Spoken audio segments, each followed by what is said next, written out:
বিসমিল্লাহির রহমানির রহিম। আসসালামু আলাইকুম রহমতুল্লাহি অবরাকাতুহু। সম্মানিত দর্শক শ্রোতা এবং আমার শুভাকাঙ্ক্ষীবৃন্দ সকলেই আমার এই ভিডিওতে শুভেচ্ছা এবং অভিনন্দন। আজকে একটা বিষয় নিয়ে আলোচনা করব। আমার একটা কথা খুব বেশি বেশি মনে পড়তেছে, সেটা হচ্ছে বাংলার বাঘ শেরে বাংলায় কি ফজলুল হক বলেছিলেন যে পশ্চিমে দাদারা যখন আপনার প্রশংসা করবে তখন বুঝবেন আপনি দেশবিরোধী ষড়যন্ত্রে লিপ্ত আছেন, অর্থাৎ দেশবিরোধী কাজ করতেছেন। আজকে আমি একটা বিষয় দেখতে পাচ্ছি, ওনার সেই কথাটা আজকে হারাহারি টের পাচ্ছি। বিষয়টা কেন? বিষয়টাকে আমি বলতেছি ভারতকে নিয়ে। আমাদের পার্শ্ববর্তী দেশ ভারত নিজেদেরকে গণতান্ত্রিক দেশ দাবি করে। আর আমার কথাটা কিন্তু ভারতের সাধারণ বা জনগণের বিপক্ষে নয়, আমার কথা হচ্ছে ভারতের সরকারের বিরুদ্ধে, মোদির বিরুদ্ধে। আচ্ছা, একটা খেয়াল করেন, ভারতের চতুর্পাশে যে সমস্ত দেশগুলো আছে বা আশেপাশে দেশ অথবা দক্ষিণ এশিয়ার দেশগুলো আমরা যদি ধরি, কোনো একটা দেশের সাথে ভারতের সম্পর্ক নাই। সব দেশ ভারত থেকে বিচ্ছিন্ন। কেন? তারা ভূ রাজনৈতিক কারণে অনেক ভুল করেছে। আপনি দেখেন, এখানে শেষ যদি আমরা খেয়াল করি, মালদ্বীপ ভারতের নিয়ন্ত্রিত ছিল, হারিয়ে গেছে। শ্রীলঙ্কা হারিয়ে গেছে, এবং একমাত্র দেশ ছিল বাংলাদেশও তাদের হাত থেকে হারিয়ে গেছে, চলে গেছে। এর কারণ ভারতের পররাষ্ট্রনীতি বলে আমি মনে করি। এখন কথা হচ্ছে গিয়া, ভারত সরকারকে আমরা বাংলাদেশের জনসাধারণ দাবি করতেছি, অবিলম্বে শেখ হাসিনাকে আমাদের হাতে তুলে দিন। না হলে ভারতের সাথে বাংলাদেশের পররাষ্ট্রনীতি কেমন হবে সেটা আপনাদের আচরণেই নির্ভর করবে। শেখ হাসিনাকে আপনারা আশ্রয় দিয়েছেন, আপনাদের সাথে তার সুসম্পর্ক ছিল, কিন্তু এখন মনে করি তার সাথে সুসম্পর্ক রাখার কোনো প্রয়োজন আপনার নেই, কারণ শেখ হাসিনার সরকার বাংলাদেশে নেই। ভারত যদি এই জিনিসটা উপলব্ধি করতে না পারে, তাহলে এটা ভারতের ব্যর্থতা। আপনারা জানেন, শেখ হাসিনার নামে 4টা গণহত্যার মামলা হবে। 2009 সালে বিডিআর বিদ্রোহের গণহত্যার মামলা হবে, এটা মনে রাখবেন। 2014 সালে হেফাজত ইসলামের শাপলা চত্বরে যে গণহত্যা হয়েছিল তার বিরুদ্ধে মামলা হবে, ওইখানে উনি গণহত্যা চালিয়েছেন। 2018 সালে নিরাপদ সড়ক চাই আন্দোলনে যখন স্কুল কলেজের কমলমতি শিক্ষার্থীরা আন্দোলনে রাস্তায় নেমেছিল, তাদের উপরে উনি গণহত্যা চালিয়েছেন।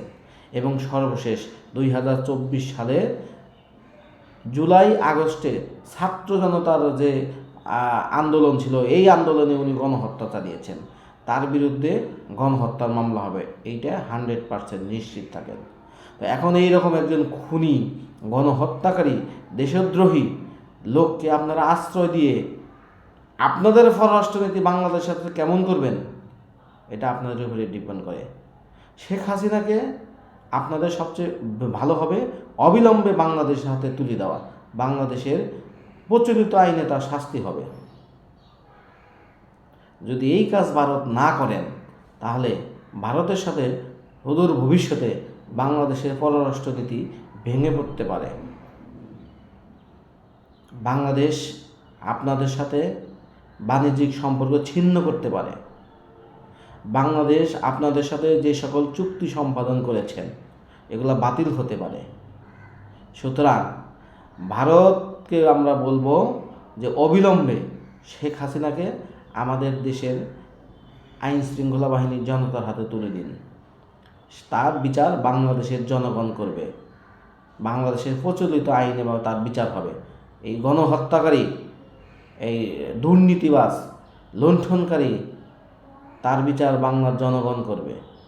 এই কথাটা ভারতকে স্মরণ করিয়ে দিতে চাই। আর একটা বিষয় স্মরণ করে দিতে চাই, ভারতের অনেক ইউটিউব চ্যানেল বা কিছু কিছু সাংবাদিক সুশীল সমাজ দেখতেছি শেখ হাসিনাকে নিয়ে মায়া কান্না শুরু করেছে এবং আমাদের বাংলাদেশের বিপক্ষে এখানে সংখ্যালঘুদের হামলা হচ্ছে মর্মে বিভিন্ন খবর সম্প্রচার করছে। এখানে ভারতের যে সকল সাংবাদিক, সুশীল সমাজ এবং ইউটিউবাররা এই কাজ করতেছেন তাদেরকে সাবধান করে দেয়। বাংলাদেশ একটি অসাম্প্রদায়িক চেতনার দেশ। এখানে হিন্দু, মুসলমান, খ্রিস্টান, বৌদ্ধ সকলে আমরা মিলেমিশে বসবাস করি। ভাই ভাই যেমন ঝগড়া হয় এবং ঝগড়া হতেই পারে। সেই ক্ষেত্রে আপনারা যদি উস্কানি দিয়ে দেশের অরাজক পরিস্থিতি তৈরি করতে চান তাহলে বাংলাদেশের জনসাধারণও বসে থাকবে না। বাংলাদেশের জনগণও এর প্রতিবাদ করবে, প্রতিরোধ করবে। আর দেশবাসীকে আমরা বলবো যে আপনারা সবসময় সজাগ থাকবেন। ভারত কিন্তু এখনও তাদের কূটকৌশল পরিবর্তন করে নাই। ভারত তার কূটকৌশল এখনও চালিয়ে যাচ্ছে। শেখ হাসিনাকে এখানে প্রতিষ্ঠিত করার জন্য তারা বিভিন্ন দেন দরবার শুরু করেছে। আমরা যতটুকু বিভিন্ন খবরের মাধ্যমে জানতে পারতেছি, সংবাদপত্রের মাধ্যমে জানতে পারতেছি, শেখ হাসিনাকে এখানে সে যে একজন গণহত্যাকারী না, সে একজন নির্যাতিত, এই ধরনের বিষয়গুলো করার জন্য ভারত বিভিন্ন জায়গায় কিন্তু প্রচার চালাচ্ছে। তাই বাংলাদেশের জনসাধারণ আপনারা সচেতন থাকবেন, রাত জেগে পাহারা দিবেন এবং দেশের পরিস্থিতি ঠিক না হওয়া পর্যন্ত সকল জনসাধারণকে সজাগ থাকতে হবে। যখনই কোনো যদি সমস্যা হয় তাহলে সকলকে ঝাঁপিয়ে পড়তে পারতে আমরা সকলেই মিলে সম্মিলিতভাবে আমরা এই আওয়ামী লীগকে এই দেশ থেকে বিতাড়িত করব। আর যারা আছে আমরা সকল দল মিলে এই দেশটাকে সুন্দর, সুখী, সমৃদ্ধ, সোনার বাংলা গড়ে তুলব, এই আমাদের সকলের প্রত্যাশা। আমরা আওয়ামী লীগ বাদে আর সবাই আমরা দেশটাকে ভালোবাসি। বিশেষ করে আমাদের প্রবাসী ভাইরা এই আন্দোলনের সময় যে অবদান রেখেছেন সেটা কিন্তু ভুলবার নয়। তারা জীবনের ঝুঁকি নিয়ে তাদের পরিবার পরিজন ঋণ পাত করে বিদেশ গেছে, অথচ তারা রেমিটেন্স বন্ধ করে দিয়েছিল। এই আন্দোলনে তারা একাত্মতা ঘোষণা করেছিল এবং ছাত্র জনতা গণ অভ্যুত্থানে যে এই স্বৈরাচারী হাসিনার, ফ্যাসিবাদী হাসিনার পতন হয়েছে, এই জন্য প্রবাসী ভাইদের আমার পক্ষ থেকে সালাম। এবং আমি এই যারা নেতৃত্ব নিয়েছেন তাদেরকে বলবো, প্রবাসী ভাই যে সকল ভাইরা বিভিন্ন দেশে, বিশেষ করে মালদ্বীপ, সৌদি আরব, কাতার, ওমান, দুবাই শাস্তির সম্মুখীন হয়েছেন, তাদেরকে অবশ্যই সেখান থেকে মুক্ত করার ব্যবস্থা করবেন। এইটা যেন আপনাদের এজেন্ডা থাকে। পরিশেষে বলতে চাই যে ভারত কখনোই আমাদের বন্ধু ছিল না। ভারত সবসময় আমাদের শত্রু ছিল। ভারত সবসময় আমাদের ক্ষতি চেয়েছে।